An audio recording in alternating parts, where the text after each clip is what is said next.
கல்லு எரிஞ்சா? யார் செஞ்சா? இப்போ கட்சியில உண்மை தொண்டன் செய்வானா? அந்த மாதிரி விஜயை விரும்பி வந்து அந்த கூட்டம் விஜய் மேலக்கு போடுமா? அப்ப செய்தது யார்? லோக்கல் ரவுடிஸ் தான் இத பண்ணிருக்காங்க. இதுல மாற்று கருத்தே கிடையாது.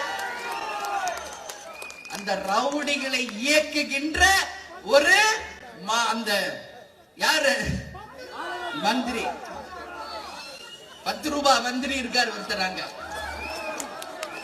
புரியுதா?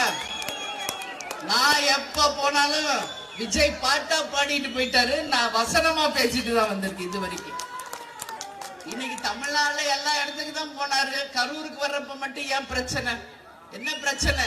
நான் சொல்றேன், பக்கா பிளான், பக்கா ஸ்கெட்ச் போட்டு தூக்கி இருக்காங்க. இதான் உண்மை. பக்கா பிளான் தான் உண்மை. இல்லைன்னு யாரு மறைச்சாலும் உண்மை ஒரு நாள் வெளியே வரும். புரியுதுங்களா?